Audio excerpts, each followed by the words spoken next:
guys, Chris from Invesrep here. Alright, so we've started, I actually wanted to start it last week and then we had a little rescue situation coming in. But we've been getting a lot of requests for species spotlight. What do we keep, what do we breed, and how do we do it? So it's just basically to get the information over to you guys. So this week we're starting with probably one of our more famous species that Invesrep is known for. I cannot love that face. So this is a Bredli python. This is our breeding male. He's a decent size for Bredli. I'll tell you that. They're normally a little bit smaller than this. I'm not going to have this guy out for too long because, as you can see, they're busy pythons, and we're actually going to go into detail why they are such nice pythons to keep and to work with. And as you can see, this guy is extremely curious. He really wants to say hi. So, okay. But super placid. From all the Morelia species, they're probably the calmest of all the pythons that I've worked with over the years when it comes to Morelia. These guys are family of the carpet pythons. We're going to go into the law in South Africa regarding them because a lot of people, it's got a little bit of the wrong idea on these guys with the alien invasive species system going on, and these guys doesn't fall under that species, and that's why they're becoming extremely popular. So if you're looking for a certain size snake, as you can see, they're not minute snakes, they're still pythons, but this is as big as you're going to get them. It's actually rare that you're going to get them this big. I mean, this guy's really, he's a decent size. I mean, I've got the tail this side, so as you can see from here all the way to here, he's on that 2.2 meter mark, and super calm. What I'm going to do is I'm going to put him down, and then I'm going to get back to you guys just now. Okay, now that I put Dad away, he's just too busy. Let's say hello to the little youngster here. This little youngster was born March this year. Well, he's quite focused on me, and that's one of the trademarks we're actually going to discuss about them as babies versus adults. As you see with the male, I actually do allow him close to my face, and I'm pretty calm. They tame down extremely well. I don't know if you saw that, but we already had our first strike here. Not impossible to handle as babies, but they can be nippy the first year or so. And they eventually calm down quite a bit, pretty fast, pretty quick. And I won't say a bite's painful, but you'll definitely feel it. I don't want to be bitten deliberately. I'm actually going to put him down. Bite the snake's just indication he's a bit stressed out. He's not loving life right now. And it is feeding day to day. So they've definitely got a little bit of a feeding reaction in them going. And then we'll get into details regarding these guys. Okay, so Bredli pythons. The introduction to Bredli pythons is, it's a very robust python. They're extremely stocky. I think out of the Morelias, they're probably the stockiest Morelia out there. And I keep on saying Morelia. So Morelia is the family that they belong to. And here's the thing that confuses a lot of people. So Morelia Bredlis, which is the Bredli python, they go by the name of Bredli carpet pythons, Australian carpet pythons, and then Bredli pythons. The problem is the carpet python part throws people in South Africa completely off, and we assume, oh no, it's AIS, alien invasive species permit that we require for them, and it's not the case with them. So with Morelia Bredlii, where AIS comes in with the Morelia part, is Morelia spilota, which is your carpet pythons, your spilota variegata, your Harrisoni, all of them. The second it goes Morelia spilota. The spilota part is what classifies them under alien invasive species. Not the Morelia part. Morelia, you get Carinata, your rascal pythons, you get Viridis, which is your green tree python, all of that. They all fall under Morelia. So it's just the spilota part that puts them in the alien invasive species category. So just for reference sake, in South Africa, you do not need an alien invasive species permit to keep a Bredli python. And that's why they keep becoming so popular. If you're a carpet python fan, you don't want to go through all the admin to get a alien invasive species permit. Have them microchipped, and you can't breed them, you can't transport them. There's quite a few restrictions on you with alien invasive species permit. This is the snake for you. So look, they're pretty robust. Adults getting to about 2 meters, 2.2 at the max.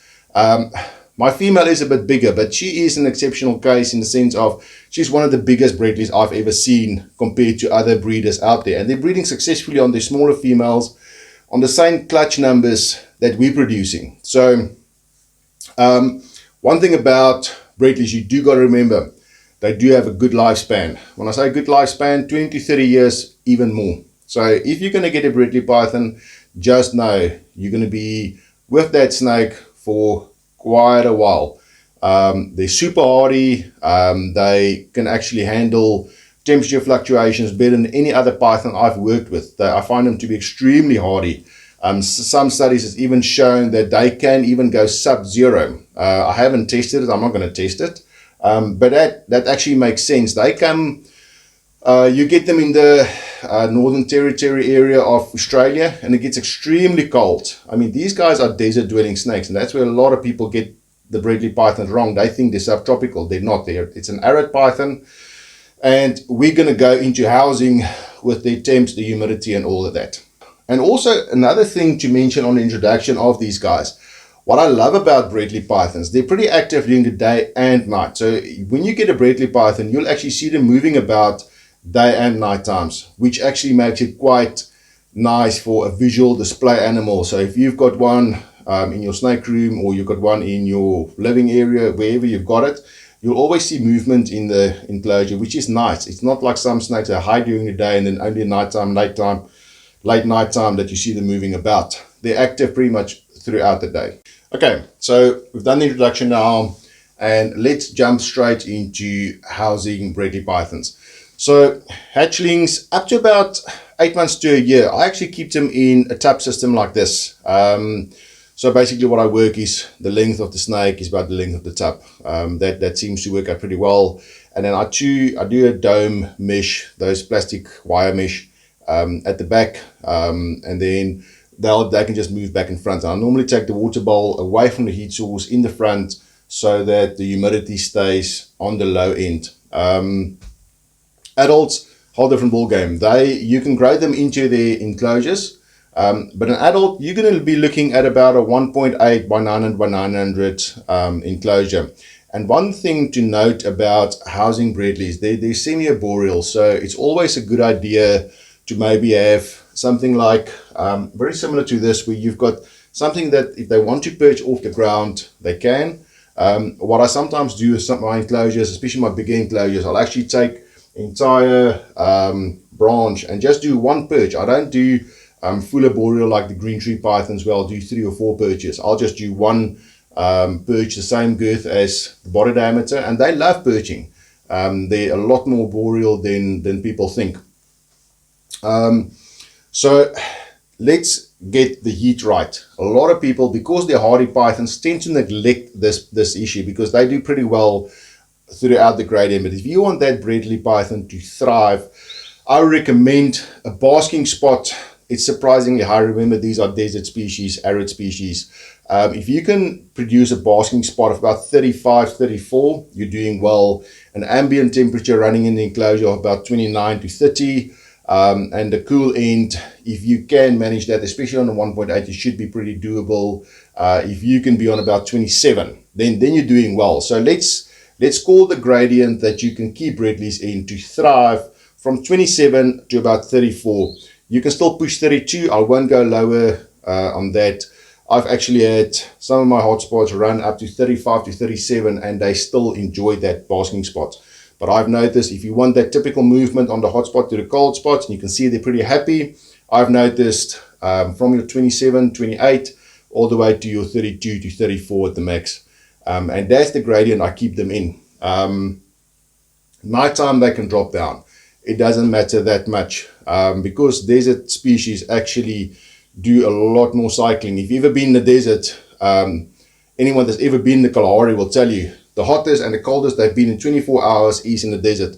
It's extremely cold because there's nothing keeping temperature. So the temperature actually escapes pretty easily and pretty fast. And during the day, it can reach extremely high temperatures. So nighttime, when I say drop, you can easily and safely drop about 7 to 8 degrees at nighttime. And we're going to get to the breeding where that actually plays a pretty big role in breeding Bredli pythons because they're a little bit different to breed than other pythons, but just a little bit. But we're going to go into that in detail. Humidity. You don't have to worry about humidity about these guys. A lot of people, because they assume that all Morelia is the same, remember, green tree pythons fall under the Morelia family as well.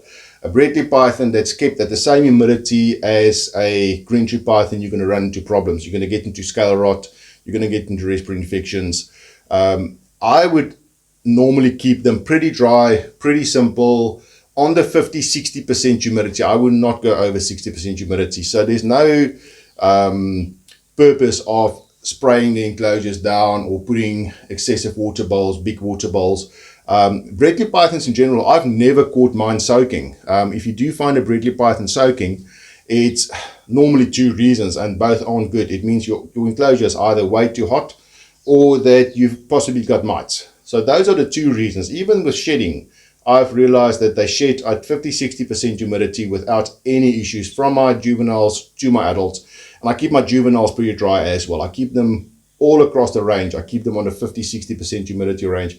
And living by the coast, humidity is actually not our friend because we've got a lot of it. And I manage to take my wood chips, and wood chips is a pretty dry substrate, water bowl away from the heat source, and that seems to do the trick. I mean, we're breeding them. I've never had any health issues with our Bredli pythons, and we've bred them for multiple seasons now. And they're doing very well at those humidity intervals. The things I'm telling you here is stuff that I've worked with firsthand. So this is from my experience. You might read one or two things different on the care sheets, but I've noticed what works in the United States and Australia doesn't necessarily work in South Africa. Okay, so the housing, pretty simple, pretty basic. Don't go for substrates that's got high humidity like cocoa husk or sphagnum moss or anything like that. You just need a pretty dry, arid setup. You can do your two hide boxes. They actually do utilize the hide boxes pretty well on the hot side and the cold side, and then the branch in the middle that if they do want to climb up, they've got that option. And if you're doing that, you're doing pretty well. Here's a picture. It's all albino Darwins, but I do my Bredlis the same. It's just my Bredli cages are just too big for me to stand back with the camera. So here's a picture of what I'm talking about, the branch in the middle of the enclosure, and they utilize that pretty well. And then here's a picture of the Bredli python hatchling setup. So I do my mesh at the back, and I do dry moss in the corners that they can hide in there, and then I just do a water bowl with a cutout in the front, and they can actually hide under that. And I've noticed they utilize both. If I start seeing them sitting on the perch, I know it's feeding time. They actually like hunting from above. And especially getting hatching started, that's a great way to make them feel safe and move the prey items underneath them. They feel safer and they can actually take it on their own time. Once they're on the ground, they can actually get stressed out and you can actually struggle getting hatchlings established. Okay, next subject that we're going on is feeding. One thing I've noticed about Morelia in general across the entire family range is they tend to be slow growers. Do not power feed Morelia. They don't do well in power feeding. You can get a Bredli python up to 1 meter, 1.2 within a year. I would not recommend it. Some species you can, like our black-headed pythons, you can grow a black-headed python to 1.2 meters in a year pretty easily, and they're actually designed to handle that, and they can do it. Morelia Bredli pythons, the same thing. Slow growers. Do not overfeed them. And when I say don't overfeed them, juveniles up to about 3 to 4 months, I normally feed every 7 days. 7 to 10 days, I would not feed them 5 to 7 days like you would a colubrid or a high metabolism snake. They medium metabolism snakes, which means that it takes them a little bit longer to digest their food. So in the beginning, start them off 7 to 10 days on to the 3-4 month old mark. After that, you can go about 10 to 12 days, up to a year. You can actually feed them every 10 to 12 days. And once they start reaching that 1.2, 1.4 meter mark, you can tone it down. Adult Bredli pythons, I only feed mine every 3 to 4 weeks. They need minimum food. in order to thrive. And I feed rats, and rats tend to have a little bit of a higher fatty content. So I don't want to overdo it and make them chunky and lazy, and lazy snakes don't breed well. I'll actually cover that in the breeding section. Now we've got eggs. This is actually, I must say, one thing about Bredli eggs regarding as python eggs, they're pretty easy. The whole species is hardy throughout the range, coming from the egg all the way to adults. So eggs, you're looking on average, the average clutches go from about 10 to 30. We had one clutch of 27, one clutch of 28, one clutch of 29, and we've got one clutch that incubated now at with 14 hatchlings that all came out perfectly. But the success rate on our eggs is 100%. The one clutch of 29, we got one dud. So we actually got 28 eggs out on that one, which is extremely good, given that some species will give you about a 10% failure rate on that sometimes. And eggs, very simple, on the egg tray with the perlite on top of the egg tray. Keep it clumped together. Do not separate the eggs. I'm going to do a whole video on why we do not separate eggs in general. I would not recommend it. It's unnatural. I prefer to keep my clusters together. I've noticed firsthand that clutches that stick together as the female laid them in the incubator has got a much higher success rate than separating the eggs and incubating them that way. Incubator temperature 31.5. So if you can maintain, I'll say a 30.8, 30.9 all the way to maybe a 32 at the max, that's your gradient to stick in. But if you've got a very accurate incubator like we've got, I would set it at 31.5 and I'll keep it there.